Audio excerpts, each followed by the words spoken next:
নমস্কার, শুভ সন্ধ্যা। Government general degree college সিঙ্গুরের রাষ্ট্রবিজ্ঞান বিভাগ ও আইকিউএসির যৌথ উদ্যোগে পরিচালিত আন্তর্জালিক বক্তৃতামালা 1-এর চতুর্থ পর্বে সকলকে জানাই উষ্ণ ও সাদর অভ্যর্থনা। আমাদের আজকের বক্তা শহীদ মাতঙ্গিনী হাজরা সরকারি মহিলা মহাবিদ্যালয়ের রাষ্ট্রবিজ্ঞান বিভাগের সহযোগী অধ্যাপিকা ও বিভাগীয় প্রধান পিকু দাশগুপ্ত মহাশয়া। আজ ডক্টর সর্বপল্লী রাধাকৃষ্ণনের জন্মদিন, যা আমরা শিক্ষক দিবস হিসেবে পালন করি। এই অতিমারীর সময় যখন সকল শিক্ষা প্রতিষ্ঠান বন্ধ, তখনও অনলাইনের মাধ্যমে পঠন পাঠন প্রক্রিয়াকে সচল রাখার নিবিড় প্রচেষ্টায় সদা তৎপর সকল শিক্ষককে জানায় বিনম্র ও সশ্রদ্ধ প্রণাম। শিক্ষকের সঙ্গে ছাত্রের সম্পর্ক তৈরি হয় উভয় পক্ষের যৌথ প্রয়াসে। তাই আমাদের বিভাগের পক্ষ থেকে সকল ছাত্র ছাত্রীকে ও শ্রোতাদেরকে জানায় শিক্ষক দিবসের আন্তরিক শুভেচ্ছা। এই আবহে সম্প্রতি আমরা হারিয়েছি শিক্ষক তথা রাজনীতিবিদ ও ভারতরত্ন প্রাপ্ত প্রাক্তন রাষ্ট্রপতি শ্রী প্রণব মুখার্জিকে। তার স্মৃতির উদ্দেশ্যে আজকের মূল অনুষ্ঠানে প্রবেশের পূর্বে আসুন আমরা 2 মিনিট নীরবতা পালন করি।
অনুষ্ঠানের শুরুতেই আমাদের কলেজের আইকিউএসি কোঅর্ডিনেটর ও ইতিহাস বিভাগের বিভাগীয় প্রধান ডক্টর চৈতালি চৌধুরী মহাশয়াকে কিছু বলার জন্য অনুরোধ করছি।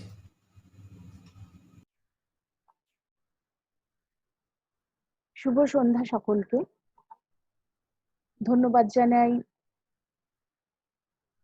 Political science department, government general degree college সিঙ্গুরকে তাদের এই অনলাইন লেকচার সিরিজ আয়োজন করার জন্য। আজকের বিষয় হিউম্যান রাইটস কোয়ারেন্টাইনড, আ কোভিড-19 রেসপন্স। আমাদের আজকের বক্তা প্রফেসর পিকু দাশগুপ্ত। এখন এই করোনা, কোভিড আর কোয়ারেন্টাইন, এই শব্দ দুটো ওতপ্রোতভাবে জড়িত হয়ে গেছে আমাদের জীবনে। এই কোয়ারেন্টাইন কোথাও একটা আমাদের মতো যারা আমরা ফ্রি পিপল তাদের কাছে একটা রেস্ট্রিকশন অফ মুভমেন্টেরই মতো। আবার এটাও ঠিক, এই মুহূর্তে হয়তো এছাড়া আমাদের হাতে আর কোনো অপশনও নেই।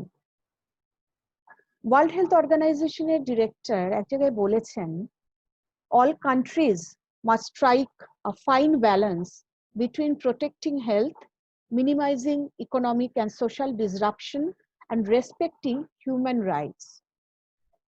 আসলে কোভিড-19 একটা পাবলিক হেলথ এমার্জেন্সি এবং ইতিহাসে এর আগেও এরকম এমার্জেন্সি হয়েছে, কিন্তু সেটা ক্রমে এক ধরনের স্টিগমা, এক ধরনের ডিসক্রিমিনেশন তার সৃষ্টি করেছে। এবং কোভিড-19 ক্ষেত্রেও যেটা কিন্তু ম্যানিফেস্টেড। এই পরিস্থিতিতে মানবাধিকার লঙ্ঘিত হওয়ার অনেক সম্ভাবনা থেকেই যায়। এরকম অনেক উদাহরণও আমাদের সামনে আসছে। সম্ভবত এই প্রতিকূল পরিস্থিতিতে সেই মানবাধিকার রক্ষা করাটা একটা বিশাল চ্যালেঞ্জ। শুধুমাত্র যারা এই রোগে আক্রান্ত হচ্ছেন তারাই নন, এই সময় বেড়েছে ডোমেস্টিক ভায়োলেন্স এবং আরো অনেক কিছু। আসলে এমন একটি নেতিবাচক পরিস্থিতিতে মানুষের সামাজিক যে জায়গাটা বা আমাদের যে সমাজবদ্ধ যে জীব আমরা, আমাদের সেই সমাজেই কিছু কিছু ফাটল এখন কিন্তু দেখা যাচ্ছে। এবং এই quarantine, physical distance, social distancing যাই বলুন না কেন, এগুলোর ঘেরাটোপে থেকে একদিকে যেমন আমরা মনে করছি যে আমরা রোগটা থেকে কিছুটা দূরে থাকতে পারছি, কিন্তু আবার এই ঘেরাটোপের মধ্যেই ঘটে চলেছে এমন অনেক কিছু যা কিন্তু এই রোগটার থেকেও কিছু কিছু ক্ষেত্রে ভয়ঙ্কর। কিভাবে এই কোয়ারেন্টাইন আমাদের হিউম্যান রাইটস বা আমাদের মানব অধিকারগুলোকে লঙ্ঘন করছে, আসুন শুনে নিই আজ আমাদের বক্তার কাছে। ধন্যবাদ মাননীয়া ডক্টর চৈতালি চৌধুরী মহাশয়কে তার বক্তব্যের জন্য। আজকে আমাদের আলোচনার বিষয় অতিমারী আবহে মানবাধিকার কতটা সুরক্ষিত। এ বিষয়ে বক্তব্য রাখবেন মাননীয়া পিকু দাশগুপ্ত মহাশয়া। তার গবেষণার মূল ক্ষেত্র আবর্তিত হয়েছে রিসার্চ মেথোডোলজি ও জেন্ডার স্টাডিজকে কেন্দ্র করে। বিশ্ববিদ্যালয় মঞ্জুরি আয়োগের অধীন তিনি একাধিক মাইনর রিসার্চ প্রজেক্টের কাজ সম্পন্ন করেছেন। এছাড়া বিভিন্ন গ্রন্থ ও জার্নালেও প্রকাশিত হয়েছে তার একাধিক প্রবন্ধ। Mother and motherhood, cinematic representations, shifting of the body surrogacy এবং professional aspiration of educated women in cities প্রভৃতি হলো তাদের মধ্যে অন্যতম। আমাদের সৌভাগ্য আমরা আজকে তাকে পেয়েছি আমাদের মধ্যে। আসুন শুনে নিই মাননীয়া পিকু দাশগুপ্ত মহাশয়ের অতিমারী আবহে মানবাধিকার সুরক্ষার বিষয়ে তার সুচিন্তিত মতামত।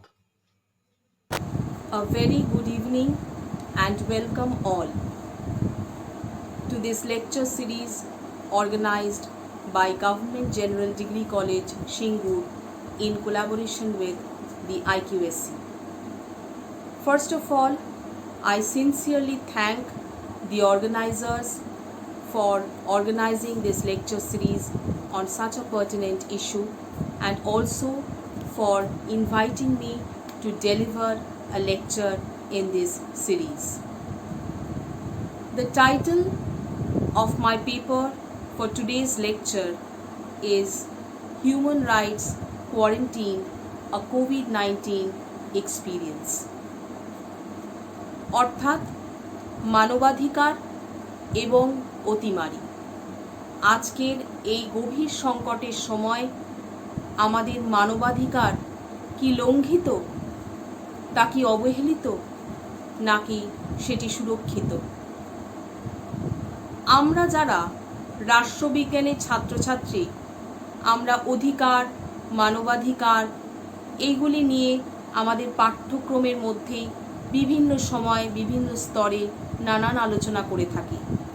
তবে আজকে যখন আমরা অতিমারির প্রেক্ষিতে মানবাধিকারকে বোঝার চেষ্টা করব, তখন আমরা একটু ইতিহাসের প্রেক্ষাপটে মানবাধিকারকে দেখে নেব। তাহলে আমাদের এই আলোচনার বোঝাপড়ার জায়গাটা অনেক সঠিকভাবে সম্ভব হবে। আমরা আজ যে পৃথিবীতে বসবাস করছি, সেই পৃথিবী নানান সময় ইতিহাসের নানান সংকটের মধ্যে দিয়ে গিয়ে আজকে এই সময়ে আমরা এসে দাঁড়িয়েছি। নানান ঘটনা, নানান প্রতিক্রিয়া তার মধ্যে রয়েছে, কিন্তু যে দুটি ঘটনা নিঃসন্দেহে সবচেয়ে বেশি গুরুত্বপূর্ণ এবং যার ইফেক্টস নিয়ে আজও আমরা হয়তো বিভিন্ন আলোচনা করে থাকি, সে দুটি হলো প্রথম বিশ্বযুদ্ধ এবং দ্বিতীয় বিশ্বযুদ্ধ। নিশ্চয়ই সেই ইতিহাসের মধ্যে আজ আমরা যাব না, তবে আমরা এটা বোঝার চেষ্টা করব যে এই দুটি অত্যন্ত গুরুত্বপূর্ণ বিশ্বযুদ্ধ আমাদের পৃথিবীর এই সময় কোথায় এনে দাঁড় করিয়ে দিল। প্রথম বিশ্বযুদ্ধের যুদ্ধ যথেষ্ট ভয়াবহ ছিল এবং সমস্ত মানুষকে সে কোনো না কোনোভাবে ছুঁয়ে গেছিল। তাই প্রথম বিশ্বযুদ্ধের পরে ভাবা হয়েছিল যে পৃথিবীতে যুদ্ধ কখনোই কাম্য নয়। এই যুদ্ধকালীন পরিস্থিতিতে কোনো মানুষই ভালো থাকতে পারে না, এবং সেই কারণেই লিগ অফ নেশনস তৈরি হয়েছিল, যাতে আমাদের আর কোনো যুদ্ধকালীন পরিস্থিতি পৃথিবীতে দেখতে না হয়। কিন্তু সেখানেও আমরা দেখেছি যে লিগ অফ নেশনসের অনেক ত্রুটি বিচ্যুতি ছিল, সাংগঠনিক অনেক অসুবিধের জায়গা ছিল, যে কারণে লিগ অফ নেশনস তার যে কাজ সেটা সঠিকভাবে করে উঠতে সক্ষম হয়নি। ঠিক এই কারণেই আরও তীব্রভাবে এবং আরও অনেক বেশি ভয়াবহভাবে দ্বিতীয় বিশ্বযুদ্ধ এসে পড়ল, এবং দ্বিতীয় বিশ্বযুদ্ধের যে পরিণতি তা আমাদের গ্রাস করলো, যে সেখান থেকে আমরা বুঝলাম যে যুদ্ধ আসলে কাউকেই কখনো জিতিয়ে দেয় না। যুদ্ধ আসলে সমস্ত পক্ষেরই কোনো না কোনোভাবে কোনো হারের গল্প। যে পরিমাণ ক্ষয়ক্ষতি মানুষের জীবনের, রিসোর্সের, সময়ের হয়ে যায়, সেই ক্ষয়ক্ষতিকে আবার রিকনস্ট্রাক্ট করে উন্নতির দিকে যাওয়া সে বড় কঠিন কাজ। এবং এই কারণে আমরা দ্বিতীয় বিশ্বযুদ্ধের পরে বিশ্বের সমস্ত যে বড় রাষ্ট্র তারা ঠিক করলো, এবং তাদের কাছে আগে লিগ অফ নেশনসের যে ত্রুটি বিচ্যুতি সেগুলিরই জানা ছিল যে কী কারণে লিগ ফেল করেছিল ফার্স্ট ওয়ার্ল্ড ওয়ারের পরে। তাই দ্বিতীয় বিশ্বযুদ্ধের পরে, সেকেন্ড ওয়ার্ল্ড ওয়ারের পরে আমরা গঠন করলাম দ্য ইউনাইটেড নেশনস বা সম্মিলিত জাতিপুঞ্জ, যেখানে বিশ্বের প্রায় সমস্ত রাষ্ট্রই তার সদস্যপদ গ্রহণ করল। এবং এই সদস্যপদ গ্রহণের মাঝখানে তারা কি অঙ্গীকার করল? বোঝা গেল যে মানুষের জীবনের দাম, মানুষের জীবন সুরক্ষা করা একটি রাষ্ট্রের কাছে অত্যন্ত গুরুত্বপূর্ণ। কারণ রাষ্ট্রের আসলে কোনো অবয়ব নেই। রাষ্ট্রের মধ্যে যে মানুষ, তাদের জীবন, তাদের সুরক্ষা, তাদের অধিকার সমস্ত কিছুই যখন একটি রাষ্ট্র সুরক্ষিত করতে পারবে, তবেই সে রাষ্ট্রের উন্নতি সম্ভব হবে, এবং যুদ্ধ কখনো সেই জায়গায় কোনো রাষ্ট্রকে উন্নীত করতে পারবে না। তাহলে যুদ্ধ থেকে বিরত থাকতে হবে, মানুষকে প্রাধান্য দিতে হবে, মানুষের জীবনকে গুরুত্ব দিতে হবে। এই মর্মে ইউনাইটেড নেশনস বা সম্মিলিত জাতিপুঞ্জ গঠন করা হলো।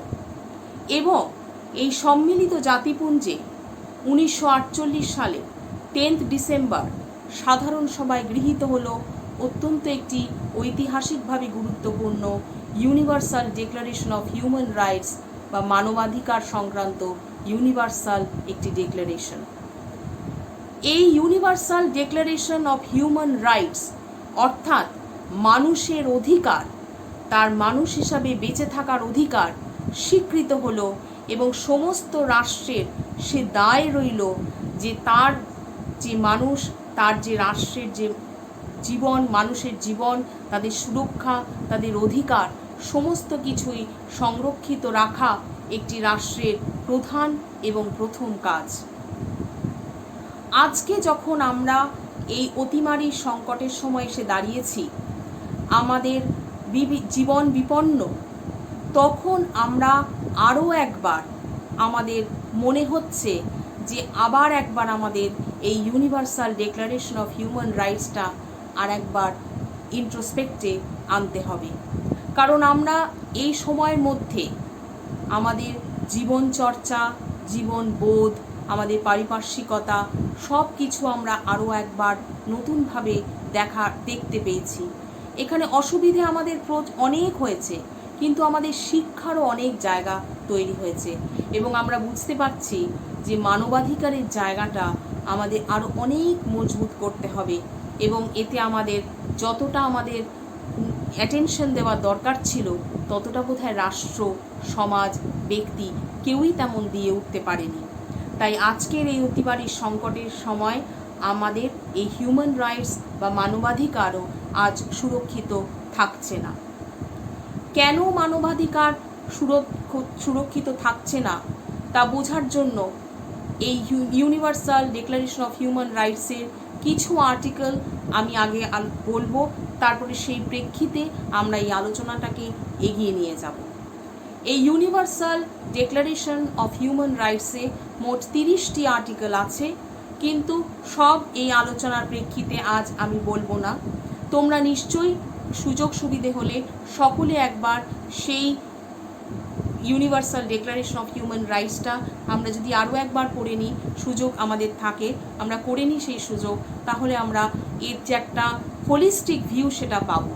তবে আজকের আলোচনার জন্য আমি মূলত 4টি আর্টিকেল আগে এখানে উল্লেখ করব, তারপরে আমরা যাব আরও বিস্তারিত আলোচনায় যে কিভাবে সেই মানবাধিকার আমাদের আজ লঙ্ঘিত হয়ে যাচ্ছে।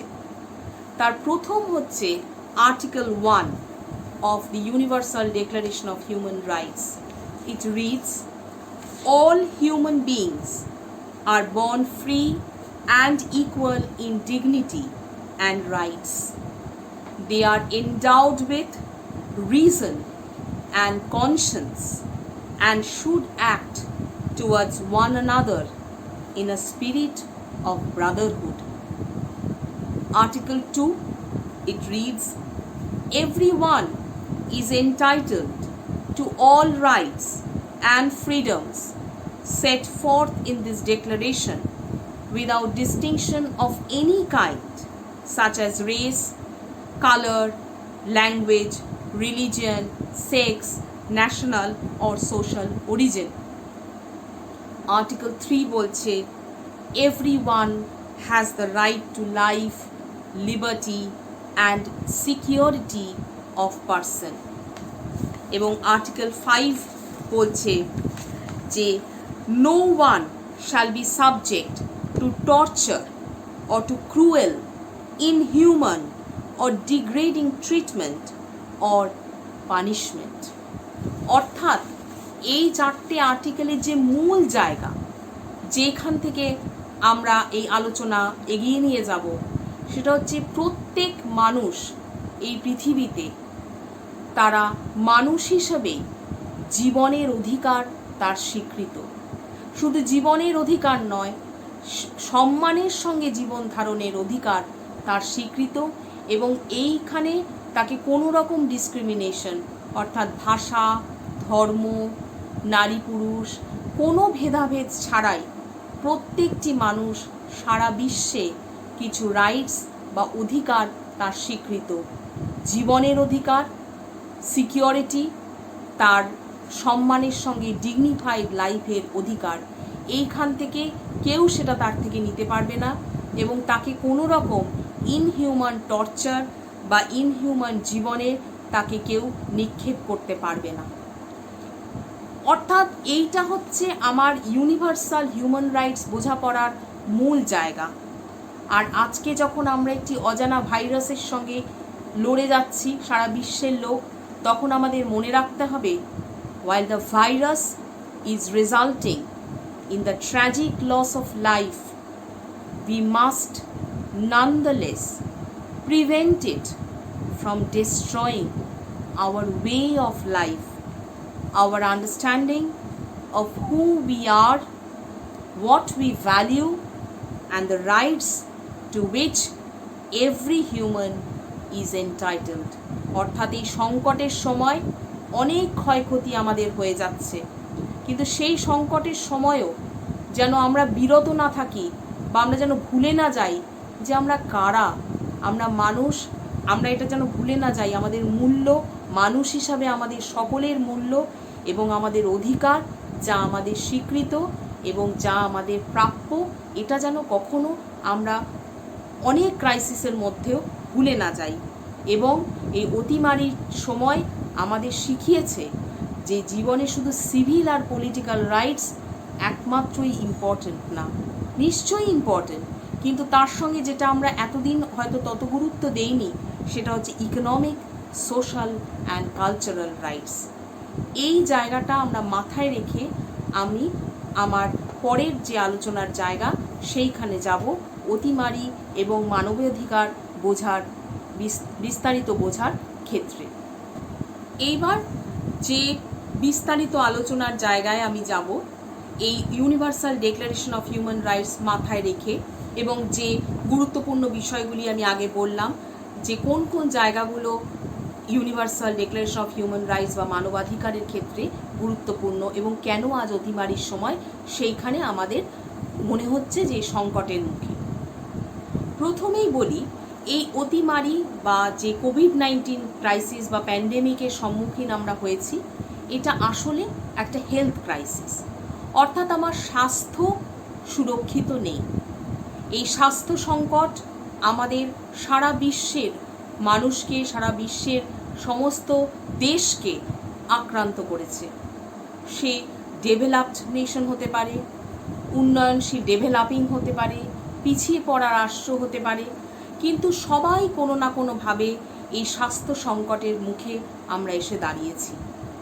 এবং যেহেতু এই স্বাস্থ্য সংকটের মধ্যে আমরা হঠাৎ করে পড়েছি, তাহলে আসলে আমাদের কাছে কি প্রয়োজন এখন?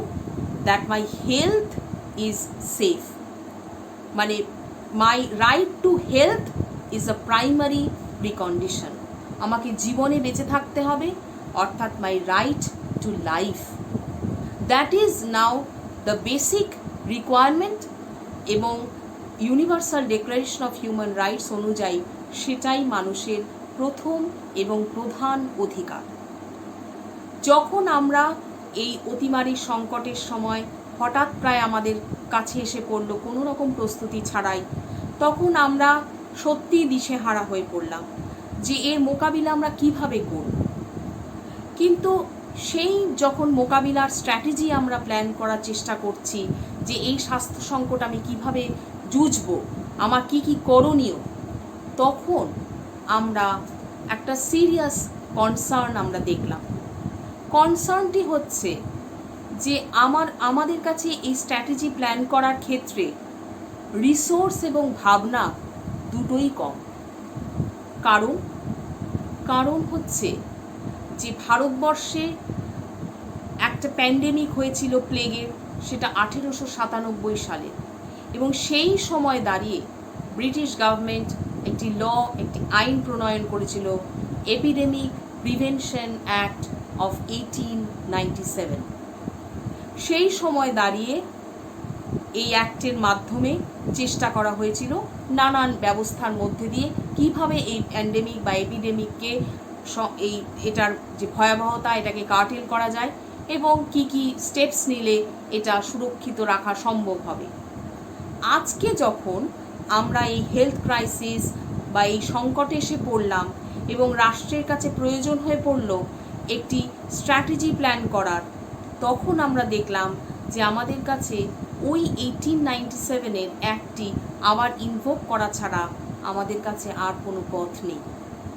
এটা বলার কারণ হচ্ছে যে আসলে যদি এত বছরে স্বাস্থ্য আমাদের রাষ্ট্রের কাছে, মানুষের স্বাস্থ্য যদি সত্যি ততটাই ইম্পর্ট্যান্ট হতো বা ততটা সে ফোকাসে থাকতো, তবে কি এপিডেমিক মোকাবিলা করার কোনো প্রস্তুতি কোনো জায়গায় থাকতো না? হেলথ সেক্টরে যখন আমি প্ল্যানিং করব, যখন আমি রিসোর্স অ্যালোকেট করব, যখন আমি পলিসির অন্তর্গত আনব, তখন একটা হেলথ সেক্টর থেকে প্যান্ডেমিক বা এপিডেমিক তো বাদ যাওয়ার কথা না। তাহলে এত বছরে আমার সেই আলোচনার মধ্যে কখনো কেন এপিডেমিক বা প্যান্ডেমিক এলো না?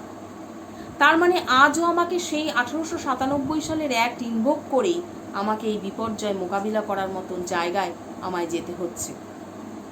অর্থাৎ মানুষের জীবনের অধিকার ততটা গুরুত্বপূর্ণ নিশ্চয়ই নয়। না হলে এই সেক্টরে যে পরিমাণ ব্যবস্থার দরকার ছিল, রিসোর্স অ্যালোকেশনের দরকার ছিল, ইনফ্রাস্ট্রাকচার বিল্ডিংয়ের দরকার ছিল, তা কোনোটাই হয়ে ওঠেনি। যে কারণে এই মহা সংকটের সময় আমরা দেখলাম যে মানুষের জীবন বিপন্ন।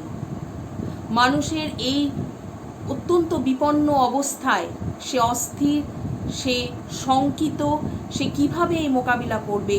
তখন আমরা দেখলাম আমাদের হসপিটালস, আমাদের নার্সিং হোমস, আমাদের হেলথ কেয়ার সেন্টার কোনোটাই আমাদের অপ্রতুল। সবই আমাদের কাছে রিসোর্স নেই, আমাদের কাছে একটা পারসেপশনও নেই। That is all the more difficult. হঠাৎ করে এসে পড়াতে আমার অসুবিধে হতে পারে, কিন্তু আগামী দিনেও আমি সঠিক প্ল্যানিং কেন করে উঠতে পারলাম না? তার মানে আমার কাছে ভিশন বা পারসেপশন, অর্থাৎ হেলথ আমার কাছে যে প্রায়োরিটি নয়, সেইটা কোথাও বোঝা গেল রাষ্ট্রের এই দুর্দিনের সময়। তাহলে আমার জীবন সুরক্ষিত থাকলো না। আমার মানে আমি মানব জাতির কথা বলছি। মানুষের জীবন সুরক্ষিত রাখা যাচ্ছে না, এবং তার জীবন এবং তার ডিগনিফাইড জীবন কোনোটাই সুরক্ষা করা গেল না রাষ্ট্রের পক্ষে।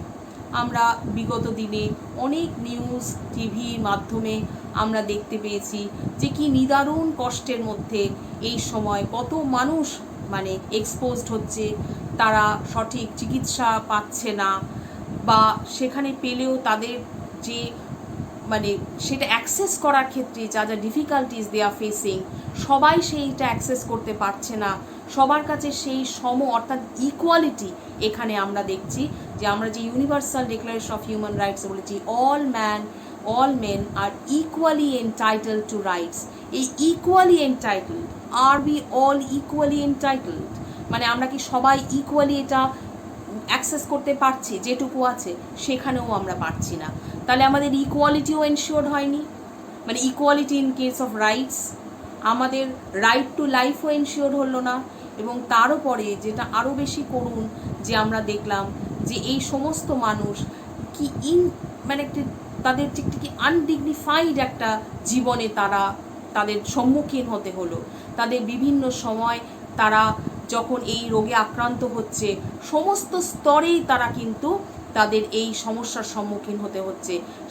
যেহেতু আমরা এটা পারিনি, তাই জন্য আমরা দেখছি ব্যক্তি স্তরে তারা অপমানিত হচ্ছে, সমাজের স্তরে তাদের অ্যাকসেপ্টেবল হচ্ছে না, রাষ্ট্রের স্তরেও তাদের যথেষ্ট পরিমাণ গুরুত্ব দেওয়া হলো না।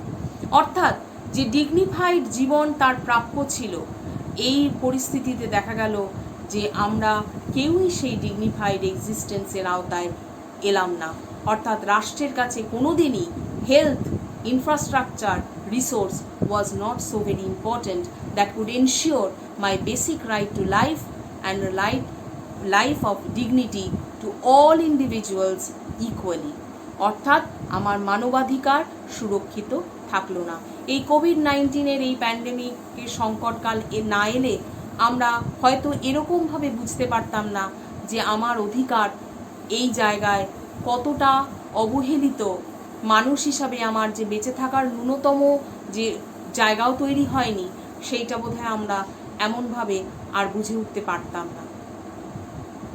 আরও যে জায়গাটা এবারে আমি আসব, এই যেখান থেকে আমি বলছি যে আওয়ার রাইট টু লাইফ, আর রাইট টু সিকিউরিটি কোনোটাই আর থাকলো না, সেখানে হচ্ছে দ্য ওয়ার্কিং কন্ডিশন। অর্থাৎ একজন মানুষ সে তার সম্মানের সঙ্গে তার শ্রম দান করবে। সে যে কাজই করুক না কেন, তার জন্য তার তার কর্মের জন্য সে তার যথেষ্ট ঠিকঠাক একটি পরিবেশ থাকবে এবং সেই পরিবেশে সে কাজ করবে। তাকে এরকম কোনো ইনহিউম্যান বা ডিফিকাল্ট ওয়ার্ক সিচুয়েশনে তাকে আমরা এক্সপোজ করব না, যেখানে সে তার অধিকার সুরক্ষিত থাকছে না। তার জীবনের অধিকার, তার কর্মের অধিকার কোনোটাই সুরক্ষিত থাকলো না। এই সময় দাঁড়িয়ে আমরা বুঝলাম যে এই সংকটের মুখে আমরা যেটাকে বলছি যে এসেনশিয়াল সার্ভিস, অর্থাৎ এই মহামারী সংকটকালে দাঁড়িয়ে একদম ফোরফ্রন্টে কারা আমাদের হয়ে বিভিন্ন সেক্টরে কাজ করছেন, হেলথ সেক্টরে তো বটেই, সেটা বলা বাহুল্য। আমাদের ডাক্তার, আমাদের নার্স, আমাদের স্বাস্থ্যকর্মী, এছাড়াও এই পরিকাঠামোর সঙ্গে আর যারা যুক্ত রয়েছেন প্রত্যেকে, এছাড়াও আরও অনেক এসেনশিয়াল সার্ভিস আমরা দেখেছি। আমরা যখন এই লকডাউন, এই কোয়ারেন্টিন, সোশ্যাল ডিস্টেন্সিংয়ের ফেজে রয়েছি, বিভিন্ন মানুষ আমাদের সেই এসেনশিয়াল সার্ভিস দিয়েছেন, কিন্তু তাদের ওয়ার্কিং কন্ডিশন কি প্রপার? তাদের যে বেসিক অধিকার, যে তাদের যে কর্মক্ষেত্র সেটা যথেষ্ট সিকিওর থাকবে, তারা কি সেইটা পেয়েছে? সম্ভবত পায়নি। তারা এক্সপোজড হয়েছে একটা ডিফিকাল্ট ওয়ার্ক এনভায়রনমেন্টের মধ্যে, তারা বাধ্য হয়েছে সেই কাজ করতে, এবং তারা না করলে সত্যিই আমাদের এই জীবন এই কঠিন সময় সচল থাকতো না। আমরা যেটুকুন এই ব্যবস্থা সচল রাখতে পেরেছি, তাদের নিরলস তাদের যে কাজ তারা করে গেছে, কিন্তু তাদের যে কাজের জায়গা, তাদের যে মিনিমাম সিকিউরিটি পাওয়ার, কাজের জায়গায় পাওয়ার, সেটার কথা কিন্তু কখনো ভাবনাটা খুব এলিমেন্টারি স্তরে, মানে সেটা যে খুবই একটা জরুরি ভাবনার জায়গা, সেটা কিন্তু আমরা দেখতে পেলাম না। অর্থাৎ সেইখানে দাঁড়িয়ে রাষ্ট্রের কাছে যে প্রত্যাশা ছিল যে আমাদের এই বেসিক চাহিদাটুকু বা অধিকারটুকু সংরক্ষিত থাকবে, কোভিড-19 সিচুয়েশনে এসে আমরা দেখতে পাচ্ছি যে আমাদের সেই অধিকার বা সেই যে রাইট, সেটা সংরক্ষিত থাকলো না। আমরা খুবই খারাপ ওয়ার্কিং কন্ডিশনে প্রচুর মানুষ কাজ করছেন, আগেও করেছেন, এখনও করছেন, এবং তারা এক্সপোজড হচ্ছেন। তারপরে তাদের জীবনের অধিকার যে সুরক্ষিত থাকছে না, সেটাও আমরা দেখতে পাচ্ছি। অথচ যত দিন যাচ্ছে আমরা দেখতে পাচ্ছি যে আমার যে বেসিক রাইট আমাকে universal declaration of human rights দিয়েছে, তা যেন সুরক্ষিত। অন্য সময় সুরক্ষিত থাকে না হয়তো, কিন্তু আমাদের অত দৈনন্দিন জীবনে, কাজের জায়গায় আমরা হয়তো সেগুলোকে নিয়ে আলাদা করে ভাবি না। সবার কথা ভাবার হয়তো আমাদের সেই অবকাশ হয় না। নিজেদের অধিকারের কথা আমরা নিশ্চয়ই ভাবি, কিন্তু আজকে যখন এরম একটা পরিস্থিতিতে আমরা অনেকেই এই সময়টুকু পেয়েছি হয়তো যে এই ভাবনা করার, আমার পাশের লোকের অসুবিধের কথা দেখার, বোঝার, যেটা আমাকেও কালকে ছুঁয়ে যেতে পারে, তখন আমরা বুঝেছি যে আসলে আমার যে বেসিক রাইট, আমার যে বেসিক অধিকার, তা কিন্তু সংরক্ষিত হয়নি, তা অবহেলিত থেকে গেছে। এই প্রেক্ষিতে আরও যে কথাটি আমি বলবো, যে আমরা যখন এই universal declaration of human rights বললাম, তখন একটি গুরুত্বপূর্ণ কথা আমি বলেছি বা এর মধ্যে রয়েছে, যেটা আমি বারবার বলতে চাইব এই আলোচনার প্রেক্ষিতে, যে সিকিউরিটি অফ পার্সন, এটা আমাকে universal declaration of human rights বুঝিয়েছে যে সিকিউরিটি অফ মাই পার্সন, অর্থাৎ আমার সত্তা, আমার যে মানব সত্তার যে সুরক্ষা, দ্য সিকিউরিটি, সেইটা যেন প্রোটেক্টেড থাকে। কিন্তু আবারও দুর্ভাগ্যজনকভাবে আমরা আবারও একবার দেখলাম যে এই কোভিড-19 সিচুয়েশনে যে সেই জায়গা কিন্তু সুরক্ষিত থাকলো না। কেন থাকলো না? তার কারণ হচ্ছে, যখন এই অতিমারী সংকট আমাদের জীবনে এসে পড়ল, তখন যখন আমরা দিশেহারা হয়ে অপেক্ষা করলাম যে ঊর্ধ্বতন কর্তৃপক্ষ, আমাদের রাষ্ট্র, আমাদের স্বাস্থ্য ব্যবস্থা আমাদেরকে বলবে যে আমরা কী করব, তখন আমরা দেখলাম যে যেটা আমাদের প্রথম বলা হলো, এবং যেটাই আসলে আমাদের মন্ত্রের মতন মেনে চলতে হবে বলে আজ অবধি আমরা শুনছি, তা হলো যে তুমি বাড়িতে থাকো, তুমি যতটা সম্ভব কম বাইরে বেরোবে, অতি প্রয়োজন না হলেও তুমি বাইরে বেরোবে না, তুমি মানুষের সঙ্গে মিশবে না, ডিস্টেন্স রাখবে, খুব প্রয়োজন হলে তবেই বাড়ি থেকে বেরোবে, এবং তুমি তোমার পরিচ্ছন্নতা, নিজের পরিচ্ছন্নতা, তোমার নিজের নিকটজনের পরিচ্ছন্নতা বজায় রাখবে, স্বাস্থ্যবিধি মেনে চলবে, তবেই তোমার জীবন সুরক্ষিত থাকবে। অর্থাৎ আমার জীবন সুরক্ষিত থাকার জন্য একটি প্রিকন্ডিশন হলো এই অতিমারির সংকটে যে আমার একটা স্পেস বা দ্য হোম যে আলাদা করে এত ইম্পর্ট্যান্ট আমাদের কাছে, হয়তো যাদের এক সঠিক বাসস্থান রয়েছে, এই হোমটা যে আমাদের জীবনে, সকলের জীবনে এতটাই প্রাসঙ্গিক, আমরা হয়তো এরকম অতিমারি না এলে এত সচেতনভাবে ভাবার সুযোগ পেতাম না। কারণ আমি যেরকম বাড়িতে থাকবো, আমি মনে মনে চাইলাম, আমরা সবাই চাইলাম যে সমস্ত মানুষই যেন তাদের বাড়িতে থাকে। এইটা যেন আমার বাঁচার জন্য সকলের কাছে একটা অলিখিত একটা আবেদন বা একটা কন্ডিশন যে সবাই বাবা বাড়িতে থাকো, সবাই অপ্রয়োজনে বেরিয়েও না, পরিষ্কার পরিচ্ছন্ন থাকো, এক্সকিউজ মি, তবেই তোমার স্বাস্থ্য সুরক্ষিত থাকবে, তোমার জীবন সুরক্ষিত থাকবে। এইটা যখন আমরা বলছি বা মেনে চলার চেষ্টা করছি, তখন আরও একবার আমরা দেখলাম যে কোথাও এই মানবাধিকার লঙ্ঘিত হলো। এই লঙ্ঘিত হওয়ার কারণ কি? কারণ হচ্ছে অধিকাংশ মানুষের কাছে আমরা দেখলাম যে the space of the home is missing.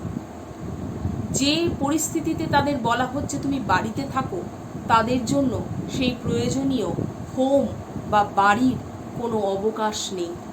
তারা বাড়ি বলতে যেটা বুঝছে সেটা আসলে একটা এক চিলতে এক ফালি জায়গা, যেখানে সম্ভবত তারা দিনের শেষে খালি শুধুমাত্র শুতে যাওয়া, ঘুমানোর জন্য ব্যবহার করে। এই লাক্সারি তাদের কাছে নেই যে প্রায় প্রতি ঘরেই এক একজন করে থেকে যাবে।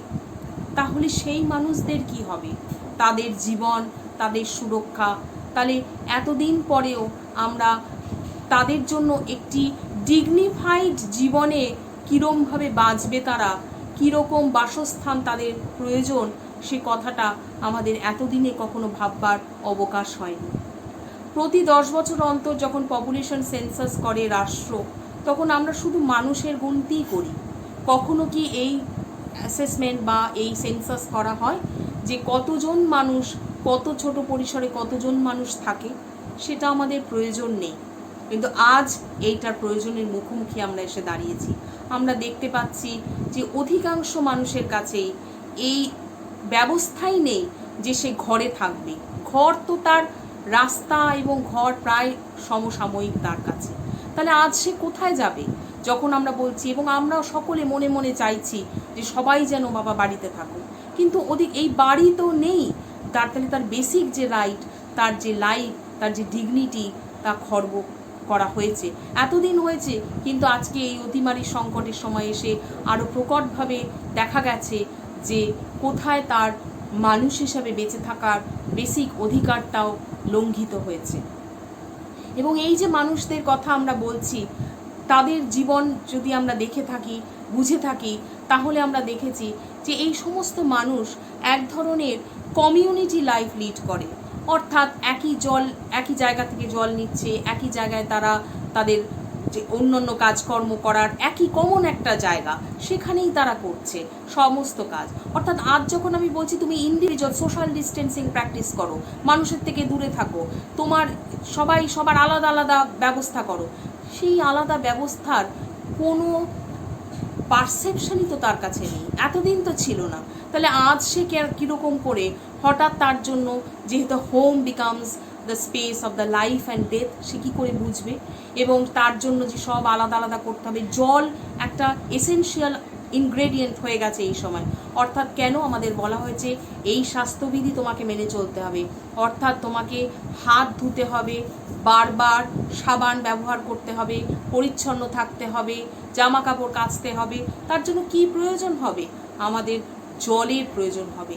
কিন্তু আমরা যদি একটু বিস্তারিতভাবে ভেবে দেখি, এখনও কত মানুষ রয়েছে যারা শুধু খাবার জল সংগ্রহ করার জন্য একটি দূরবর্তী জায়গায় যেতে হয়, সেখান থেকে তো সে দিনে একবারই সেইটুকু সংগ্রহ করতে পারে, এবং তার যে আরও যা যা কাজকর্ম তাকে ওই সংগৃহীত জলের থেকেই করতে হবে। তার কাছে এরকম কোনো অবকাশ নেই যে রানিং ওয়াটারে সে এই স্যানিটাইজেশন তার নিজের জন্য, তার পরিবারের জন্য সে সংরক্ষিত করতে পারবে। তাহলে সেই মানুষদের অধিকার, সেই মানুষদের হিউম্যান রাইটস এনশিওর হলো না। তাদের যে বেসিক জায়গাটুকু আমরা বলছি যে দ্য প্রাইভেট স্পেস, বাড়িতে থাকো, পরিষ্কার থাকো, তাহলে তার কাছে তো এর কোনো অর্থ বহন করে আনা গেল না। কারণ এতকালেও তাদের জন্য এই ভাবনাটুকু ভাবা যায়নি যে তাদের এই মানুষ হিসাবে বেঁচে থাকার জন্য এই বেসিক জায়গা, এই যে সম্মানের জায়গা তার প্রাপ্য ছিল, সেটুকু দেওয়া যায়নি। তাই আজকে অতিমারির সময় দাঁড়িয়ে এই মানবাধিকার লঙ্ঘিত, মানবাধিকার নেই কোথাও, সেই জায়গাগুলো আরও আমাদের প্রকট হয়ে উঠল আরও একবার।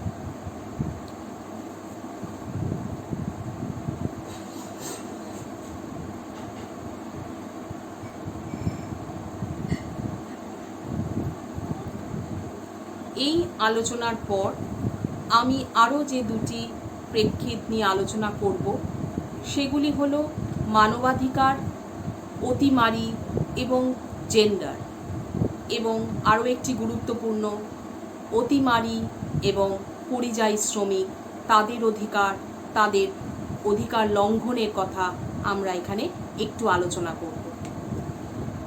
এখন এই জেন্ডার বা লিঙ্গ বৈষম্যের যে আলোচনা, তার অনেক আমরা বিভিন্ন ক্ষেত্রে করে থাকি, কিন্তু এটা আমাদের বলতে এখন দ্বিধা নেই যে অধিকারের যে লড়াই, মানুষ হিসেবে অধিকারের যে এই যে আমরা যে চেষ্টা করছি এই সম অধিকার পাওয়ার লড়াইয়ে, সেখানে মানুষ হিসাবে মহিলারা আরও খানিক পিছিয়ে রয়েছে।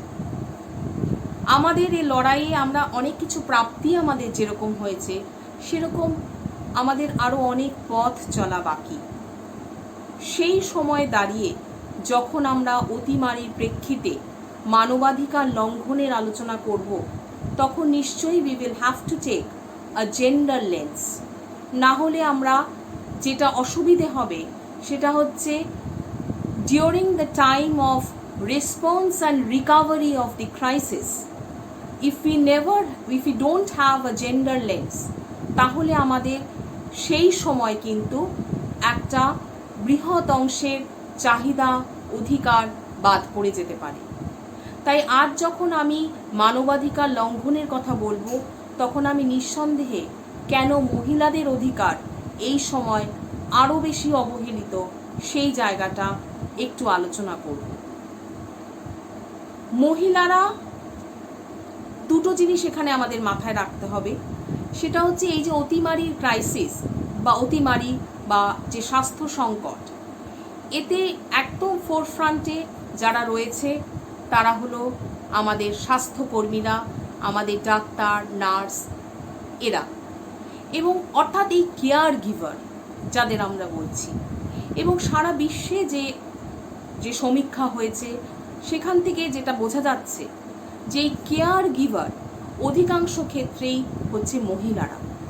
70% of the caregivers throughout the world are the women। এখন আমি আগেই বলেছি যে এই সময় স্বাস্থ্য সুরক্ষিত করা যায়নি। আমার জীবনের অধিকার, মূল যে বেসিক অধিকার, সেটা সুরক্ষিত করা যায়নি। সেইখানে দাঁড়িয়ে এই মহিলারা যখন এক্সপোজড হচ্ছে এই ক্রিটিক্যাল সময়, তখন তাদের আরও বেশি অসুবিধের জায়গা তৈরি হচ্ছে। মহিলাদের স্বাস্থ্য কখনোই প্রায়োরিটিতে নেই, সেটা আমরা জানি। আমাদের নিজেদের কাছেও নেই, সমাজের কাছেও নেই, রাষ্ট্রের কাছেও নেই। অতএব সেই মহিলারা যখন এই স্বাস্থ্য সংকটের মধ্যে নিজেদের এক্সপোজ করছে, তাদের এমনিতেই অনেক হেলথ হ্যাজার্ডস থাকছে যেটা অ্যাড্রেসড হচ্ছে না। তৎসত্ত্বেও তারা এই ক্রাইসিসের মোকাবিলা করতে আসছে, তখন তাদের জীবন আরও বেশি সংখ্যায় বিপন্ন। আর হেলথের মানে শুধুমাত্র ফিজিক্যাল হেলথ নয়, তার মধ্যে মানসিক হেলথও ইনক্লুডেড। অর্থাৎ এই সময় দাঁড়িয়ে মহিলাদের অধিকার, তার স্বাস্থ্য সবই বিপন্ন। তাহলে the human rights, the basic right of the women as humans needs to be reiterated all the more, কারণ আমাদের এই লড়াই আরও অনেক বেশি করতে হচ্ছে, অধিকারের লড়াই, সম অধিকারের লড়াই, এবং এই অতিমারির সময় আমাদের এই জায়গাটা আরও বেশি করে প্রকট হয়ে উঠছে। আরও যে জায়গাটা মহিলাদের মানবাধিকার লঙ্ঘিত হচ্ছে, সেই জায়গাটা হচ্ছে যে এই সময় একটা বিরাট অর্থনৈতিক সংকটের সময় সারা পৃথিবী জুড়ে, এবং এই অর্থনৈতিক সংকটের সময় আমরা দেখছি দুটি জিনিস হচ্ছে, এক হচ্ছে অস্থিরতা, বিপন্নতা এবং কর্মসংস্থান থেকে বাদ চলে যাওয়া। অর্থাৎ বিপুল সংখ্যক মানুষ আজ কাজ তারা হারিয়েছেন, তাদের কর্মসংস্থান নেই, তারা নিদারুণ অর্থ সংকটে পড়েছে। সেই বুঝতে গিয়ে, সেই বোঝাপড়া দেখতে গিয়ে আমরা দেখছি যে সংগঠিত, even in the organised as well as the unorganised sector, the people who are the worst affected এই জায়গায় আর দি উইমেন। বিকজ যখন এই কর্মসংস্থান থেকে তাদেরকে বাদ দিয়ে দেওয়া হচ্ছে, it is the women who are first, they are made to go out of their jobs, they are done away with, they are laid off. কেন? ওয়াই? বিকজ এখনও আমাদের ভাবনাটা হচ্ছে যে মহিলারা কাজ করবে, কিন্তু সেই কর্মের বা তার শ্রমের ভিত্তিতে তাদের অর্থ উপার্জন না করলেও চলবে।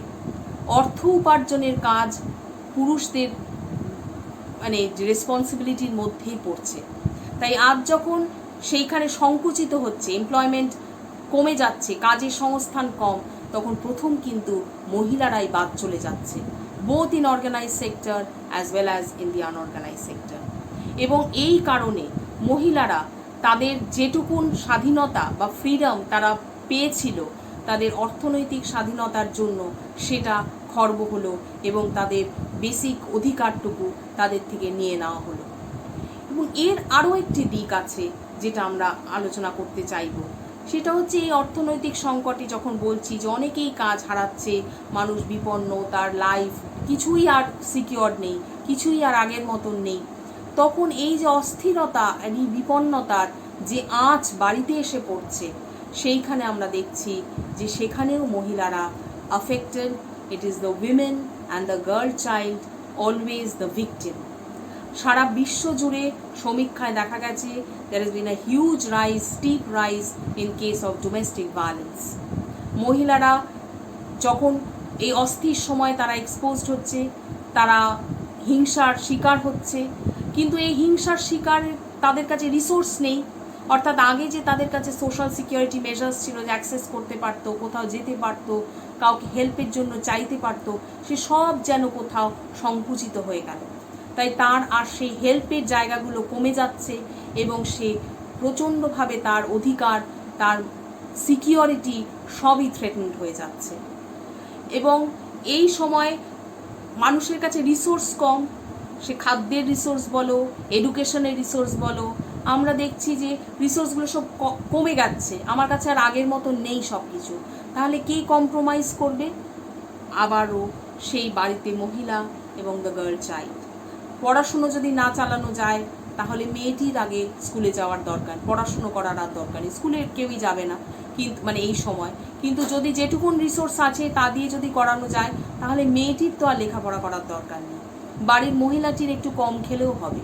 অর্থাৎ এই সময় দাঁড়িয়ে এই যে মহিলাদের যে মানবাধিকার, তাদের যে আসলে মানুষ হিসাবে বেঁচে থাকারই যে একটা ভয়ানক লড়াই তাদের প্রতিনিয়তই করতে হয় বিভিন্নভাবে, সেটা যেন আরও প্রকট হয়ে উঠল এই অতিমারি বা কোভিড-19 প্যান্ডেমিকের সময়। এরপরে যে জায়গাটা আমি আলোচনায় আনব সেটি হচ্ছে আমাদের পরিযায়ী শ্রমিক, সেই মানুষদের অধিকার, তাদের সুরক্ষা, তাদের সম্মানের কথা। আমরা যখন ভারতবর্ষ এবং প্রায় বিশ্বের অনেক দেশই লকডাউনে আমরা গেলাম এবং যখন আমরা বললাম যে এছাড়া আমাদের উপায় নেই, তখন যেন আমরা এই মানুষদের কথা কখনো আমাদের ভাবনায় আনিনি। অর্থাৎ এরা কি ছিল না? এই বিপুল সংখ্যক মানুষ কারা? হঠাৎ আমরা একদিন দেখলাম যে এই বিপুল সংখ্যক মানুষ, তাদের না আছে বাসস্থান, না আছে কর্মসংস্থান, না আছে জীবনের সুরক্ষা, ন্যূনতম কিছুও তাদের নেই।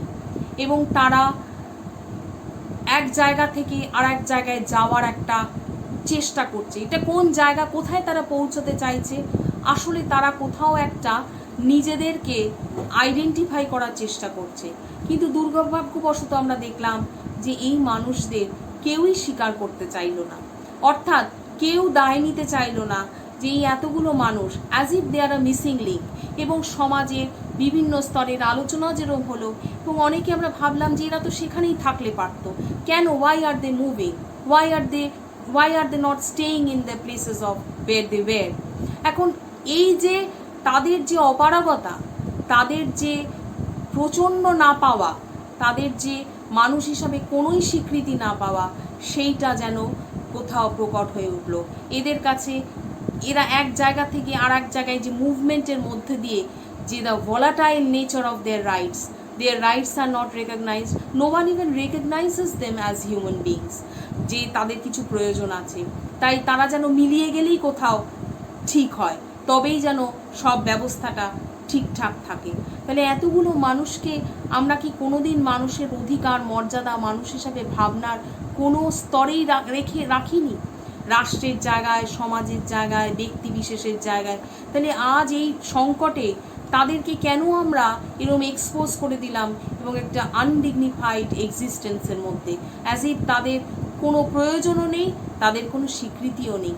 তাহলে কোন মানবাধিকার, যে ডিক্লারেশনের মাধ্যমে বলা হয়েছে দ্য ইউনিভার্সাল ডিক্লারেশন, যেটা সকলের প্রাপ্য, এই সকলের মধ্যে কারা আসছে তা আমাদের আরও একবার নতুন করে ভাবনার জায়গায় এনে দিল।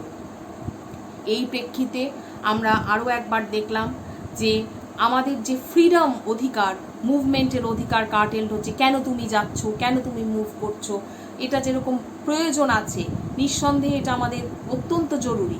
কিন্তু একটা জিনিস আমাদের এই ক্রাইসিসের টাইমে মনে রাখতে হবে, যে রাষ্ট্র যখন এই ধরনের ইম্পোজিশন আনবে, রাষ্ট্র যখন এই ধরনের রেস্ট্রিকশন আমাদের উপর আনবে, সেটা যেন যথাযথ হয়।